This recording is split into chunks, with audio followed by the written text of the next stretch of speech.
every class is going to be an inspiration. The mood of Uddhava, the compassion of Krishna, his loving glance, preparing Uddhava for some upcoming service not so dissimilar from service that we're called upon to do. We don't have the qualification of Uddhava, but similar service, carry the message of Krishna to the world. In his case specifically, carry the message of Krishna to the followers of Narayan Rishi. And following that service, Krishna he's already indicated he'll take him back to Godhead. We heard in the prayers from Lord Brahma, after he finished his prayers, a very nice expression, teaching, that if circumstances that one forgets Krishna at the time of death, the bhakti that soul carries will carry the soul to Krishna. And Krishna will, having accepted the devotion, not just stuff, not just doing things, but the devotion to Krishna, that bhakti will transport one to the spiritual world. So that's where Uddhava's headed, although we also hear of his taking birth as a blade of grass in Vrindavan. So that's also back to Godhead. In the mood, at least in the mood of receiving the mercy of the residents of Vrindavan. And then when the queens came to Uddhava Kund, hearing that Uddhava had prayed to take birth as a blade of grass, they had big kirtan. Uddhava appeared, and according to Padma Purana, the Bhagavad Mahatmya section, he gave a month-long Bhagavad-Gita class, a Bhagavatam class, teachings of Krishna's activities, etc., to the queens, and they, one by one, returned to the spiritual realm. So who knows what the adventure is ahead of us, but we do know one thing, like Uddhava, take shelter of the lotus feet of Krishna. But yesterday, we discussed text 7, and I want to do a little review because there's some nice little images created by Shruti Mangara. Nice graphics on the left. You notice on the upper left corner, there's a witch flying in the sky. Just below her is death, and a lake of death over to the right, and someone also waiting for someone for the point of death, and in between is trying to become enjoyers, finding misery. Who knows who that old lady is with the 7 candles in front of her? Worship of some kind. To see anything separate from Krishna is illusion. They're over on the right-hand side. Interesting illustration. To see anything separate from Krishna is illusion. And attraction to any kind of material illusion, either good or bad, is ultimately useless, since it obliges the living entity to continue wandering in the cycle of birth and death. So, attachment to the temporary is unwanted. The message of detachment was very strongly presented. A few more of these. The real truth is not material, nor is it temporary. The real truth is called Atma, or the eternal soul. And among all eternal souls is one supreme. We see many souls or bodies down at the bottom there, and super soul in between, within the heart. He is called the personality of Godhead, and in his original form, he is known as Krishna. The knowledge gathering process culminates in perception of the inconceivable transcendental form of Krishna.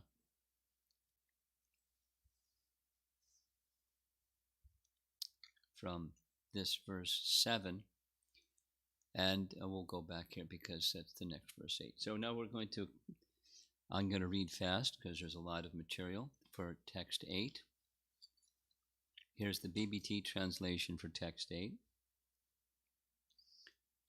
One whose consciousness is bewildered by illusion perceives many differences in value and meaning among material objects. Thus, one engages constantly on the platform of material good and evil and is bound by such conceptions. Absorbed in material duality, such a person contemplates the performance of compulsory duties, non-performance of such duties, and performance of forbidden activities. Karma, vikarma, and akarma. Here's Bhaktisiddhanta's gloss, or little summary, of Vishwanath Chakravarti Thakur's commentary. An elaboration of the topics described in the previous verse is being given here. The living entities sometimes fall into the trap of duality. They think, this is prescribed, therefore it's better. This is faulty, therefore inferior. This is the conception of ignorant people. For the fallen souls, what is superior and what is inferior? King Chitraketu has said, so we're going to hear in Vishwanath Chakravarti Thakur's commentary this 6th canto quote. So King Chitraketu has said that all objects in this material world are insignificant, therefore it is difficult to ascertain which one is a curse, which one is a favor, which one is heaven, which one is hell, which one is happiness, which one is distress. The faults and qualities of objects are attributed to them by the Vedas when it says that prescriptions are qualities and prohibitions are faults. This is a fact. Nivriti pravriti. The Vedas have described these subject matters for the benefit of the people who are in ignorance. Karma refers to those activities which are approved by the Vedas. Akarma means to not perform those activities, and vikarma refers to those activities which are prohibited by the Vedas. Those who find faults in qualities are certainly ignorant. It's a little deep, right? What's going on here? Here's the BBT commentary. The illusory mental platform of existence is described in this verse. The word ayuktasya indicates the conditioned soul who does not fix his mind on the Supreme Personality of Godhead. It is clearly described in Bhagavad-Gita and other Vedic literature that Lord Krishna, the Absolute Truth, is within everything, and everything is within the Lord.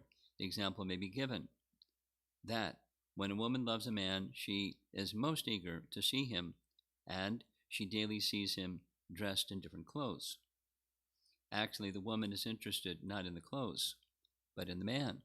Similarly, within every material object, the Supreme Personality is the Supreme Personality of Godhead. Therefore, one who has developed love of God is constantly seeing the Lord everywhere, and not just the superficial material objects that cover the Lord. Paragraph. Again, this word ayuktasya. The word ayuktasya in this verse indicates one who has not come to the stage of reality. Such a person, being deprived of loving devotional service to the Lord, attempts to enjoy innumerable forms and flavors of material experience. This temporary, illusory engagement is not the constitutional function of the bewildered living entity who remains without any awareness of the ultimate reality of the Supreme Personality of Godhead. Within the world of matter, there are undoubtedly varieties. Among dogs, they're pedigree poodles and common mutts. And among horses, there are thoroughbreds and old gray mares. Similarly, some human beings are beautiful and educated, and others are dull and homely. Some are rich, and some are poor. In nature, we find fertile land and sterile land, lush forests and useless deserts, invaluable gems and colorless stones, flowing transparent rivers and stagnant dirty ponds. In human society, we find happiness and distress, love and hate, victory and defeat, war and peace, life and death, and so on. However, we do not have any permanent relationship with any of these conditions because we are eternal spirit souls, part and parcel of Lord Krishna, the Supreme Personality of Godhead. Vedic culture is arranged in such a way that everyone can become perfect in self-realization simply by performing his occupational duty for the satisfaction of the Supreme Personality of Godhead. Sve sve karmani abhirata samsiddhim labate nara. In case you don't recognize that, that's Bhagavad-Gita 18:45, which translates, by following his qualities of work, every man can become perfect. Now, please hear from me how this can be done. Ready? Some conditioned souls, however, believe that complete perfection of life may be achieved by performing ordinary, non-spiritual duties on behalf of family, nation, humanity, and so on. Others are interested in neither service to God nor noble mundane activities, and there are others who actively pursue sinful life. Such sinful persons generally rise from bed late in the afternoon and stay awake all night, taking intoxicants and engaging in illicit sex. Such a dark, hellish existence is caused by attraction to tamagun, the mode of ignorance. Actions in the mode of ignorance are called vikarma, as mentioned in this verse. Unfortunately, neither the materially responsible person, nor the materially irresponsible person, nor the sinful person can achieve the real perfection of life Krishna consciousness. Although different societies and different individuals maintain different concepts of good and evil, all material things are ultimately useless in terms of our eternal self-interest, which is Krishna consciousness. This idea is expressed by the saintly king Chitraketu, 6th canto, 17th chapter, text 20. Quote, here's that reference, 6:17:20. This material world resembles the waves of a constantly flowing river. Therefore, what is a curse and what is a favor? What are the heavenly planets and what are the hellish planets? What is actually happiness and what is actually distress? Because the waves flow constantly, none of them has an eternal effect. Paragraph. This is really a long purport.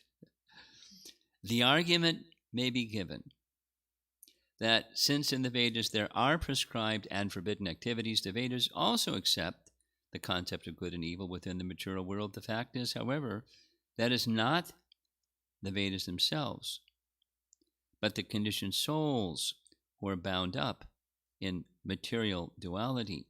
The function of Vedic literature is to engage each individual at the particular level on which he is presently situated and gradually elevate him to the perfection of life.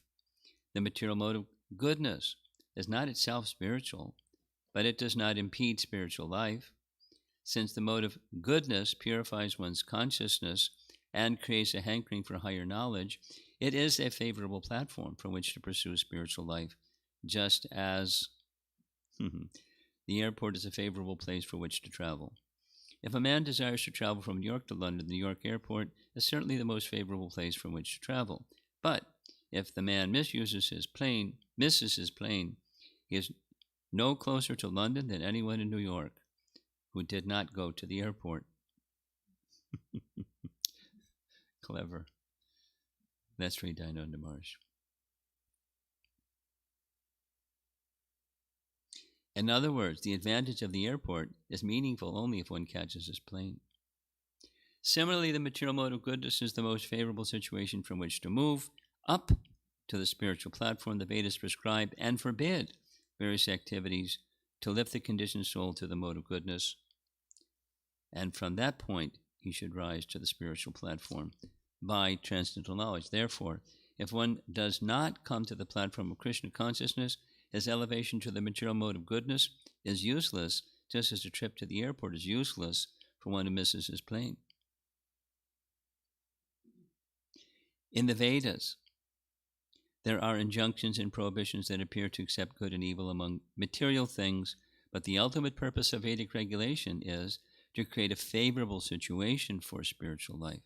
If one can immediately take to spiritual life, then there's no need to waste time with rituals within the modes of nature.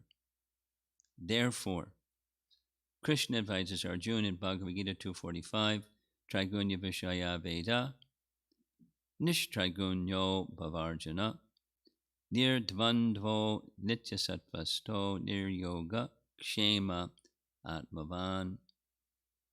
Translation: the Vedas mainly deal with the subject of the three modes of material nature. Rise above these modes, O Arjuna. Be transcendental to all of them. Be free from all dualities and from all anxieties for gain and safety, and be established in the self. In this connection, Srila Madhvacharya has quoted the following verses. There's two of them from Mahabharata.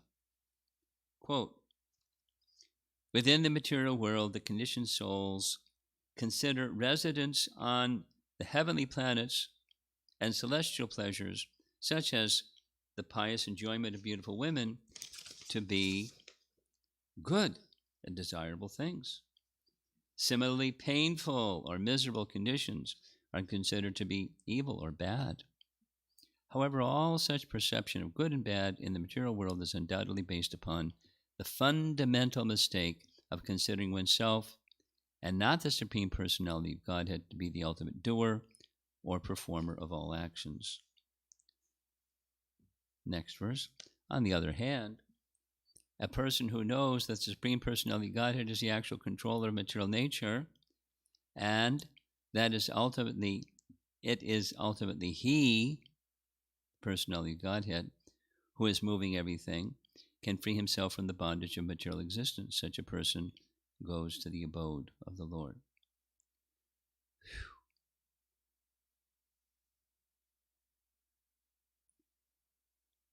Additional commentary is Bhakti Siddhanta's own commentary.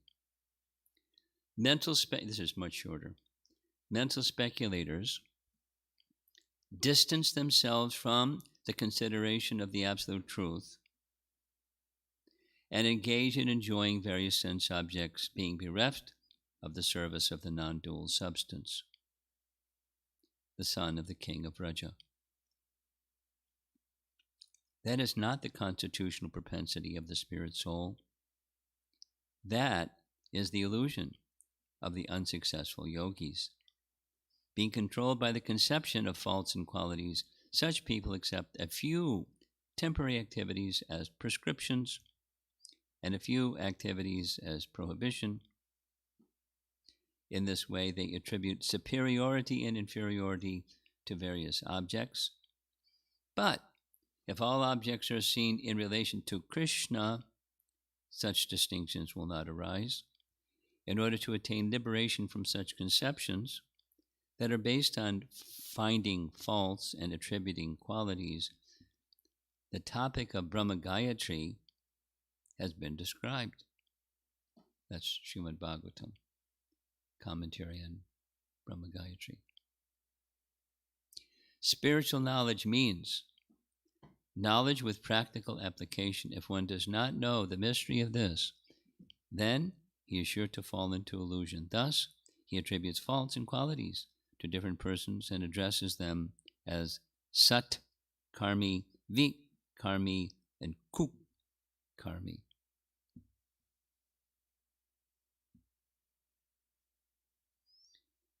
Vishwanath's commentary was much shorter than that one. This verse explains the previous verse. There are various meanings endowed with good or bad qualities. An ignorant person, ayuktasya, perceives erroneously. For persons who have fallen into the current of the gunas, they do not know what is a good quality and what is a bad quality, or what is a good object or bad object. Chitraketu has said, this 6th canto verse. In the river of the gunas, what is a curse and what is a blessing, what is svarga and hell, what is happiness and sorrow. Doubt. Are not good and bad expressions in the Vedas? Expressed in the Vedas? Let's read it again. Are not good and bad expressed in the Vedas by injunctions and prohibitions? Reply, yes. But even the Vedas speak of the sense objects filled with ignorance. Karma is prescribed actions. Akarma is neglect of those actions. Vikarma is prohibited actions. These differences belong to a person who thinks in terms of good and bad, comma, a person in ignorance. And Jiva Goswami's commentary. An ignorant person perceives many illusory meanings with conceptions of good and bad. Thinking in terms of good and bad, the ignorant person sees differences in terms of the prescribed actions, neglected actions, and forbidden actions. Finally, a person with uncontrolled mind, ayuktasya, has illusions and consequently many anarthas. Thus, seeing in terms of good and bad, he sees differences in action.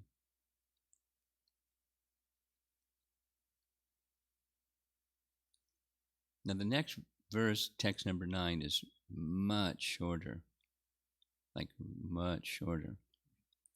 I think I'm going to read it because the one following it for the next class tomorrow, it's again long. So here's text 9, 11.7.9. Therefore, bring all your senses under control, and thus subduing the mind, you should see the entire world as situated within the self, who is expanded everywhere, and you should also see this individual self within me, the Supreme Personality of Godhead. Interesting. Here's Bhaktisiddhanta's commentary, summary of Vishwanath's. Therefore, you should regulate your senses and understand that this material world, which is full of happiness and distress, is situated within the living entity as their object of enjoyment. You should also see this material world as well as the spirit soul as being under the full subordination of the super soul, which is one of my features. But that's really clear. I'll read it again because it's really simple and it's kind of a summation of, the build-up of detachment and attachment. Therefore, you should regulate your senses and understand that this material world, which is full of happiness and distress, is situated within the living entity as their object of enjoyment. You should also see this material world as well as the spirit soul as being under the full subordination of the super soul, which is one of my features. And much shorter, but still a little long-winded, is the BBT purport, and we're done. 2 paragraphs. The word vittatam, or widely expanded, implies that the individual jiva soul is present throughout the material universe, meaning not one soul but many souls spread throughout the universe. Similarly, in Bhagavad-Gita 2.8, point 24, Lord Krishna says, Nityak Sarvagata. Sarvagata. The individual soul is eternal and is expanded everywhere throughout the material and spiritual worlds. This does not mean, however, that each individual soul is all-pervading, but that the Supreme Personality of Godhead, Krishna, has expanded by his marginal potency everywhere. Thus, one should not blindly conclude that a minute living entity is all-pervading. Rather, one should understand that God is great and expands his personal energy everywhere. In this verse, Atma Nik Sasva Vitatam, there's this word Vitatam again, widely expanded, that this material world is created to facilitate the sense gratification of the conditioned souls who are trying to enjoy without Krishna their actual master. The living entities are busily trying to exploit the external energy of the Lord, but their jurisdiction over the material world is illusory. Both the material nature and the conditioned living beings are energies of the Lord, and thus exist within the personality Godhead and are under his supreme control. Last paragraph. The individual living entity exists for the pleasure of the personality Godhead and is the Lord's eternal servant. As soon as the senses become absorbed in material gratification, they lose their power to experience the absolute truth. The actual goal of sense activities is satisfaction of Vishnu, the Lord, and all of the senses can experience infinite spiritual pleasure by perceiving and serving the Lord in his personal feature. Those who adopt the impersonal conception of God, however, try to stop all sense activity, but because the senses cannot remain permanently inactive, they naturally turn to activities in the realm of material illusion.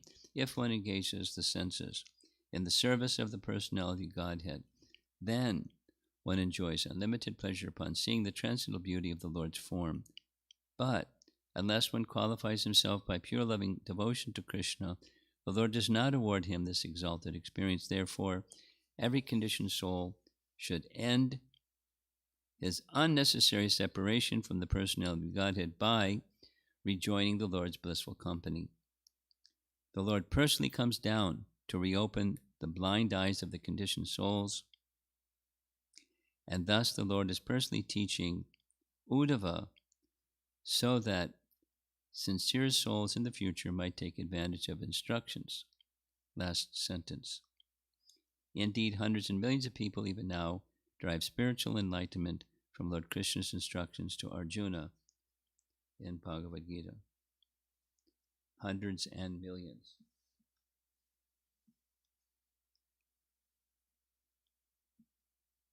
I asked Vaisheshika Prabhu, what's the number of Bhagavad-Gitas distributed, in the history of ISKCON? And his answer was, it's hard to say because records weren't so well kept in the beginning days.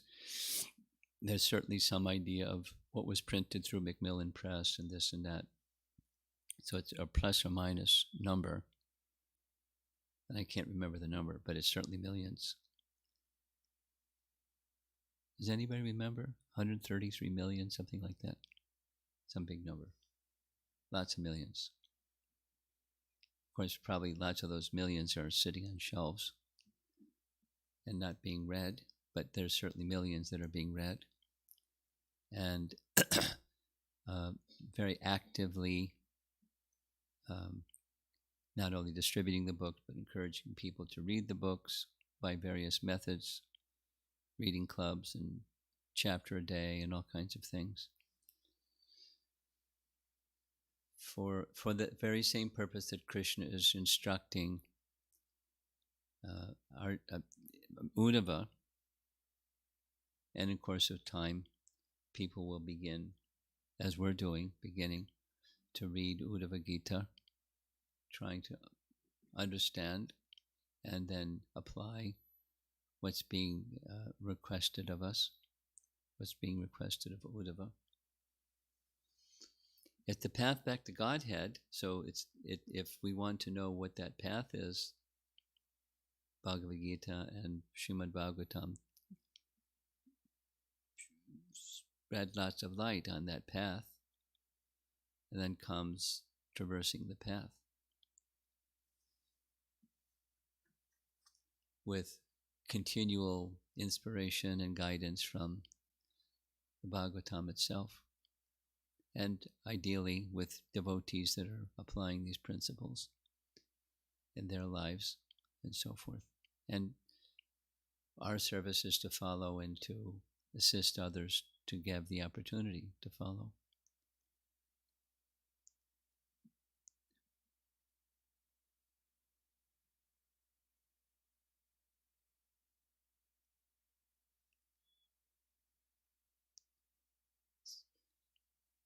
Just a little sharing.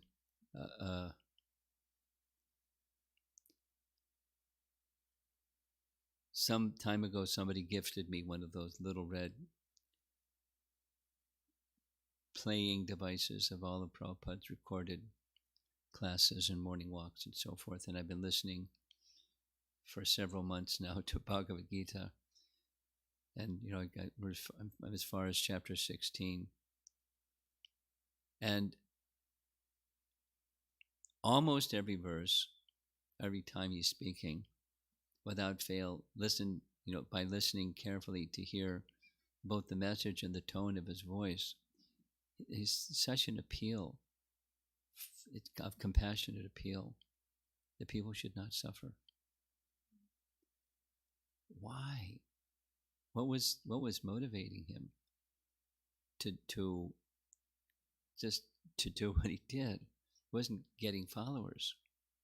It was instructions of his spiritual master, and taking the instruction to heart. There's the mood behind the instruction, and it's the mood is one of compassion.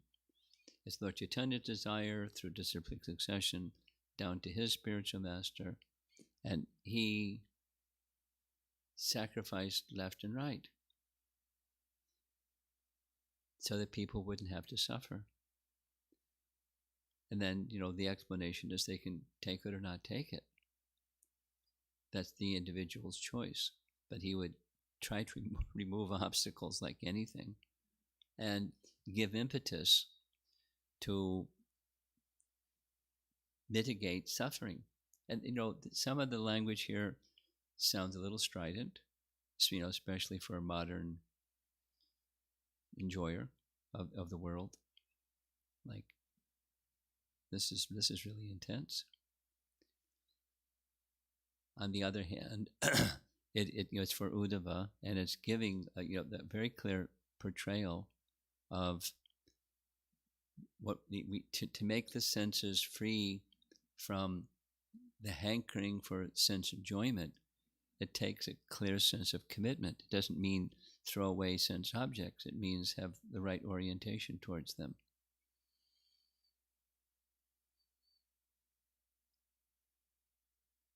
Keeping life simple,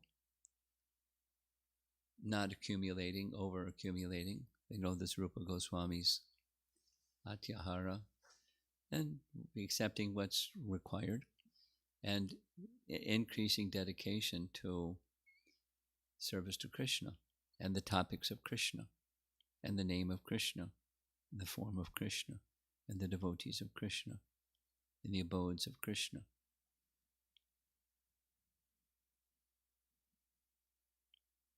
Lots of distraction, lots of attachment, lots of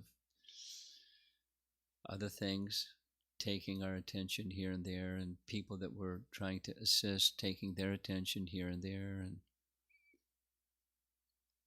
the journey isn't easy, but it's a journey worth taking, and it leads to transcendence.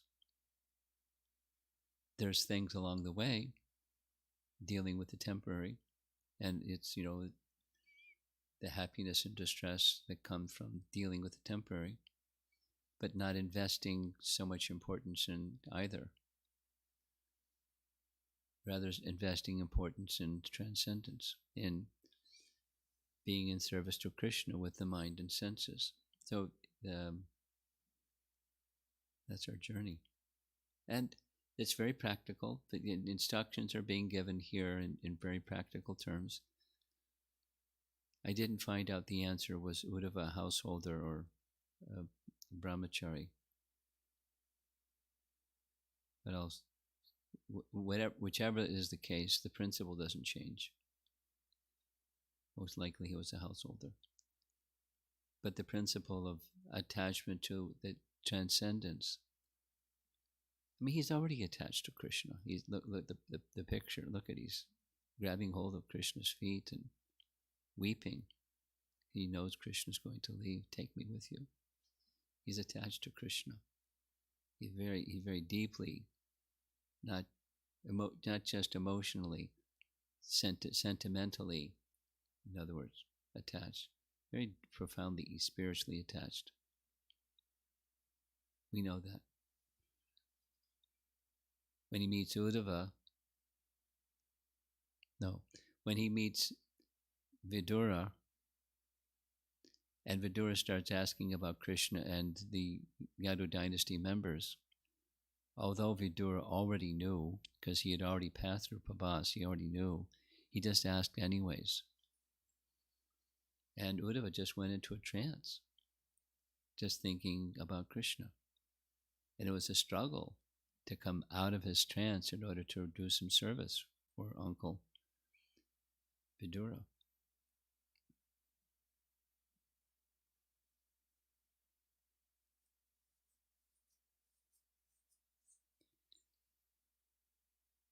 So it's very clear, as the question has come up a few times, he's in this position of grief about Krishna's departure because of transcendental attachment. It's not due some mundane affinity or something like that. It's arising from his attachment from Krishna, and Krishna's causing this bewilderment by his internal potency, arranging for his bewilderment, for his elevation, relief from that bewilderment, and for our edification. But very valuable instruction.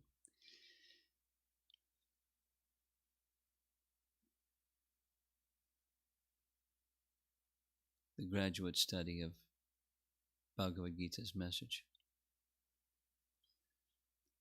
So let's see if there's some discussion.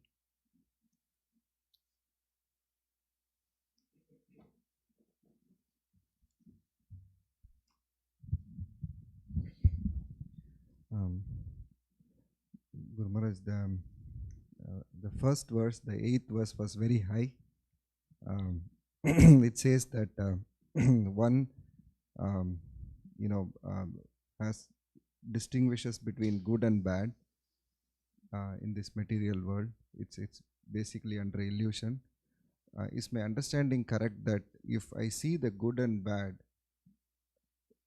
thinking that this is good for my pleasure, this is bad because it will give me pain, is material illusion? Like, for example, if I want to, thinking of buying this phone and thinking that this will give me a lot of pleasure, lot of enjoyment, then that is material illusion. Whereas if I think that this will help me in the spiritual advancement in that way, this way, then it becomes well, there's another dimension to this. Yes, to your question.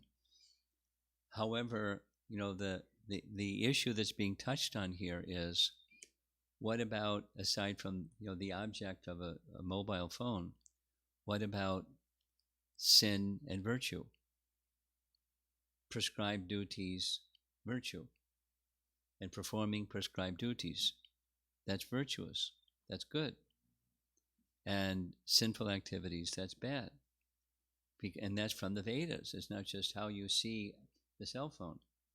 It's prescriptions. And so there's the worldly way of seeing good and bad, and there's the transcendental way of seeing what the Vedas say about good and bad. There's an additional dimension. And that second one is what's being addressed here. What brings one is like this nice example. very good example. The airport is a good place to catch a flight. But if you miss your flight, then what's the use of going to the airport? You're no better off than the persons that didn't go to the airport. So there's the application of the good. Then there, from a spiritual or transcendental perspective, it has merit insofar as it helps one approach transcendence. So go the other way. It's not that, okay, since it's neither good nor bad, then I can continue with my sinful activities and it's just fine because it's meaningless anyways, and I'll just do my devotion and do my sinful activities. That's, thinking you're going to get to London without going to the airport.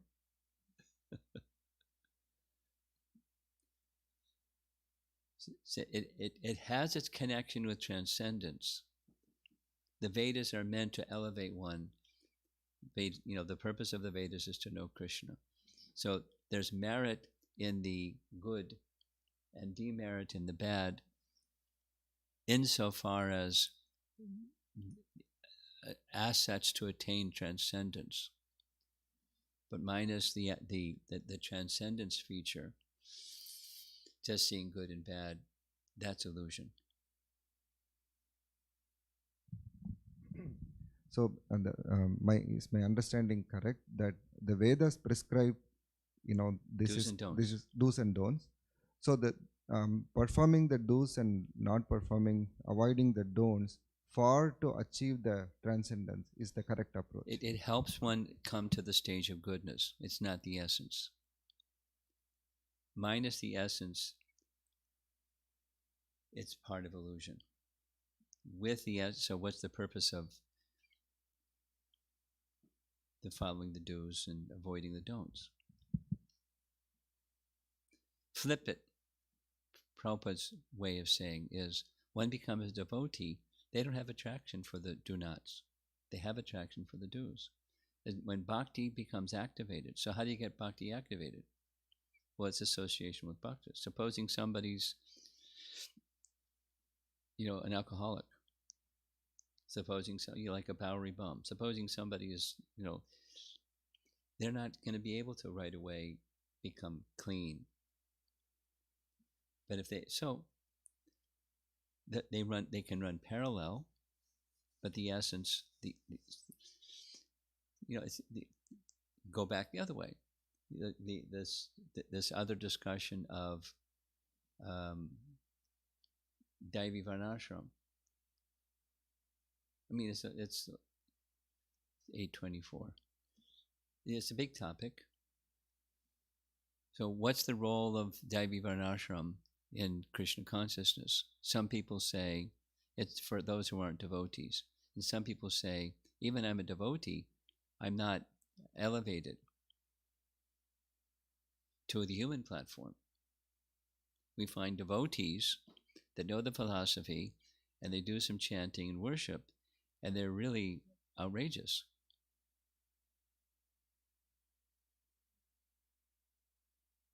I know some people like that. So become human. So that's Canto 7, Chapter 11, Narada's instruction about how do you attain the state like Prahlad. You have to become first human, then you follow Daivi Varnashram, then you come to bhakti. So there's the gradual, but then there's the direct. And if one directly connects with the principle of pleasing Krishna, everything else will follow. Supposing one has a mix, which is generally the case, then one isn't going to have divine qualities right away.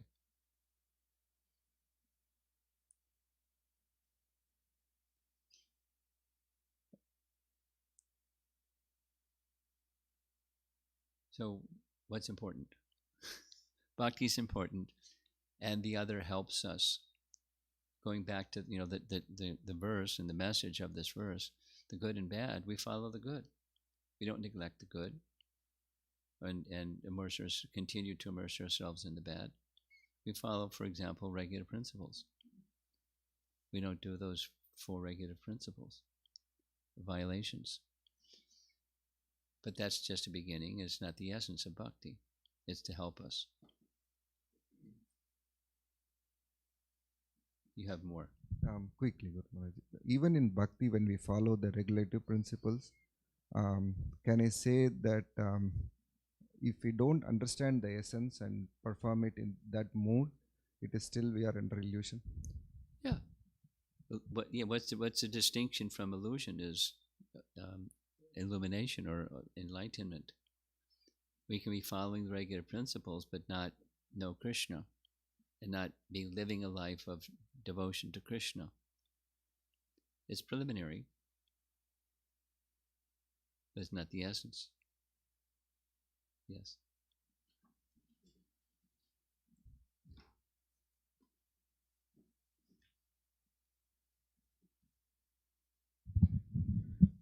Thank you, Maharaj.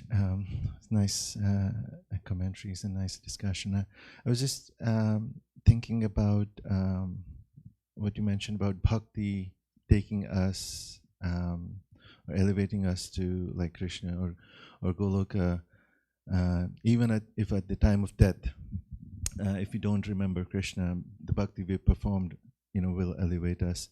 And yesterday I was hearing to my spiritual master about a class on like Shyamananda Pandit, how he gets the Shyamasundar deity, and Radharani at the same time gives him like 12 benedictions along with it, saying whoever kind of like circumambulates even once Shyamasundar deity in the temple, they'll immediately go back to Godhead.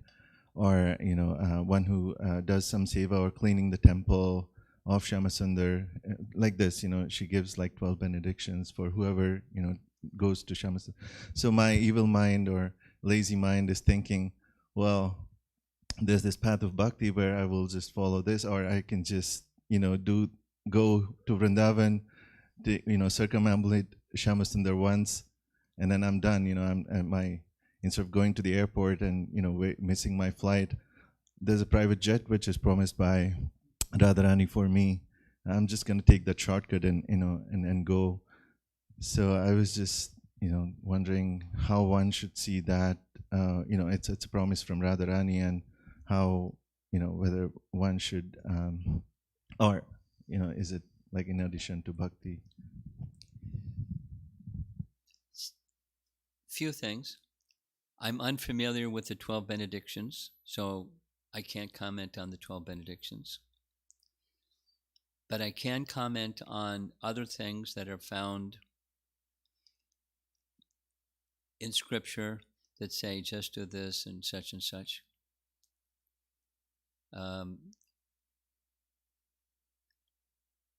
There are ways to see that, just do this and such and such.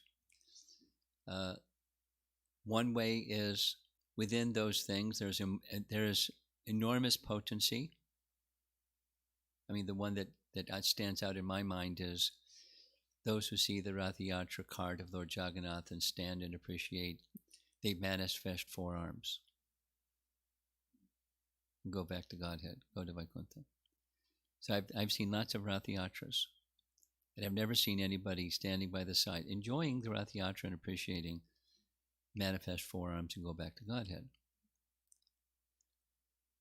So one way of understanding is there's potency within that. And then there's subsequent choices. That person's, eating their hot dog and drinking their whatever they're doing and smoking their whatever, and et cetera, et cetera. They're making themselves dirty again, but their potency is there in that activity. And so we perform Rath Yatra because the mercy of Jagannath is very special.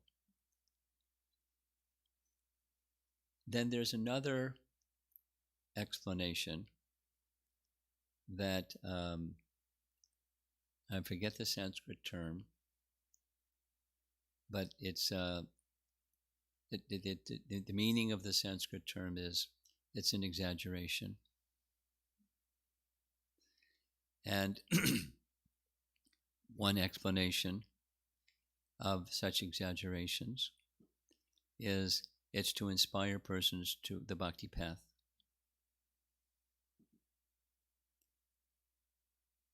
And then with that explanation that some things are exaggeration, there's no exaggeration with the holy name, because it's an offense against the holy name to consider that its glories are exaggeration. So other things may be, hyperbole or, an exaggeration. There's a Sanskrit phrase. I like the first of those two. There's potency within those things. It doesn't mean, one and done. It means do those things because this is now, a third explanation. This is in Bhakti Sandarbha by Jiva Goswami, where he says, when such statements are made, even with the holy name, by chanting the holy name once, such and such, still his explanation is, anarthas have their residual effect. And therefore it's not just one time, but many, many times, or a practice. Therefore the indication of practice is necessary because of the presence of anarthas. And it takes some time for anarthas to be eradicated. So that's the anartha nivritti section in Bhakti Sandarbha when he's explaining. So it's not just one and done.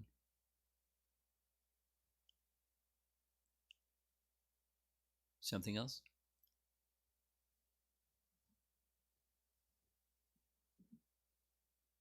Okay, let's go online.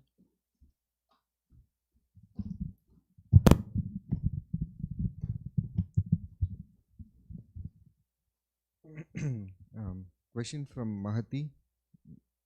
I think it is Kirti Prabhu.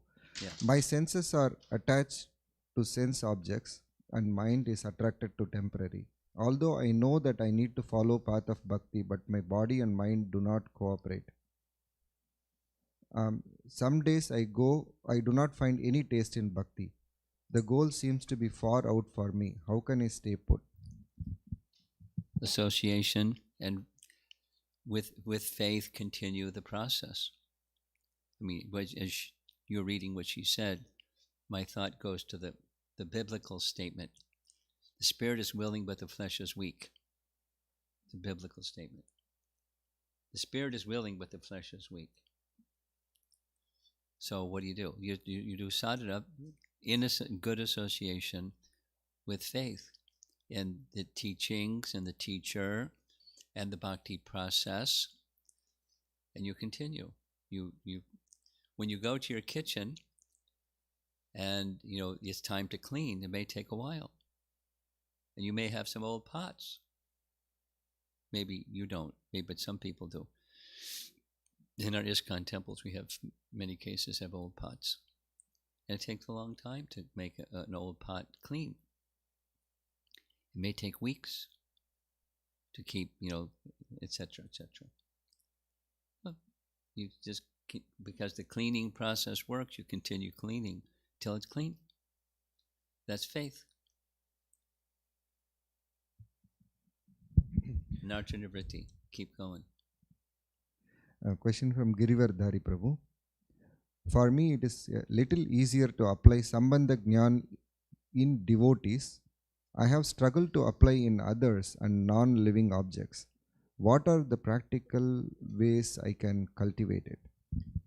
Do you understand the question? Don't just read it back. Explain. No, Guru Maharaj.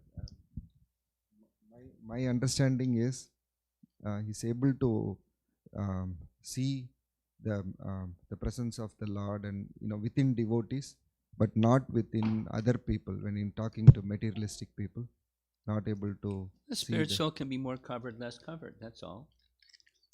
Where's the bhakti within the devotee? It's inherent within the soul, and by association with bhakti, that soul has become bhakti awakened.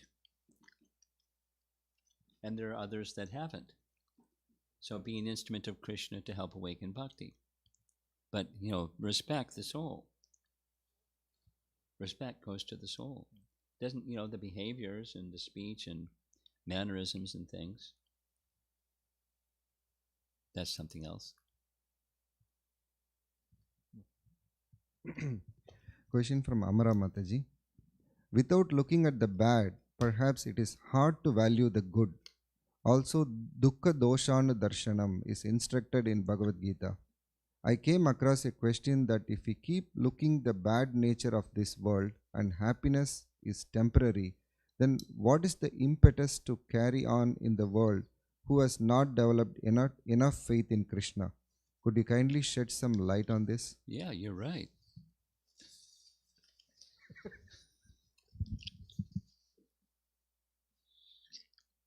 I'm with you.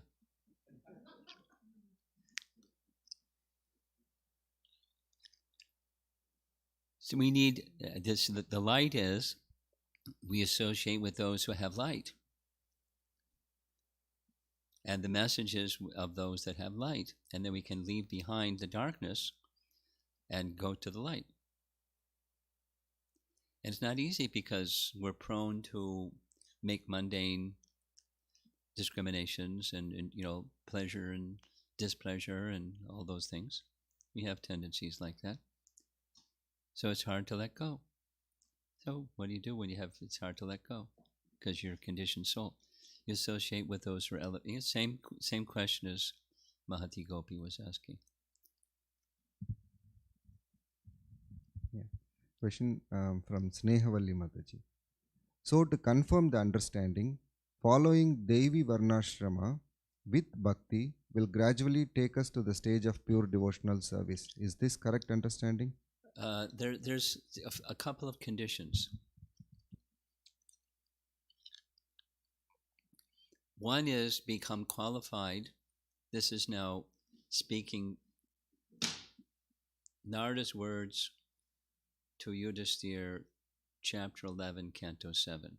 Become a human being so that you can properly follow Varnashram. But so maybe that's a subset that's already included. Following Varnashram means you become a little civilized. That is, certain qualities are there that indicate here's a civilized being that's actually entered the human form of life, not just as the two-legged animal. So then they're civilized human being. They're following Varnashram and Daivi Varnashram.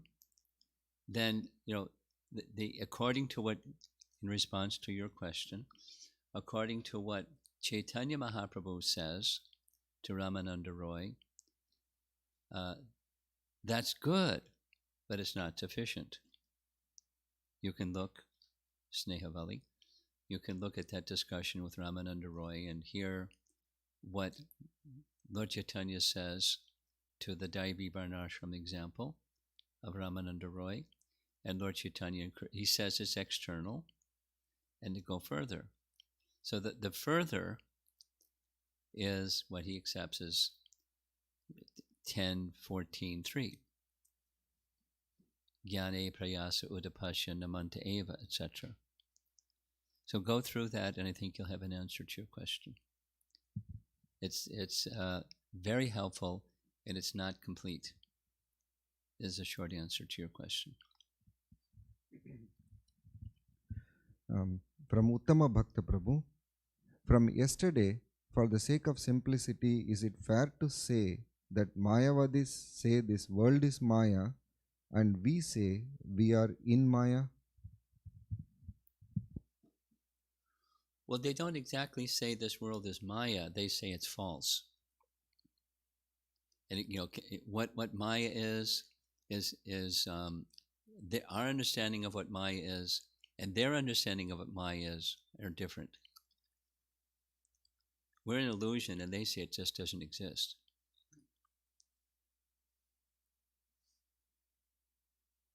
So a little qualifier, and then with that little qualifier, yes, but without the little qualifier, I wouldn't say yes.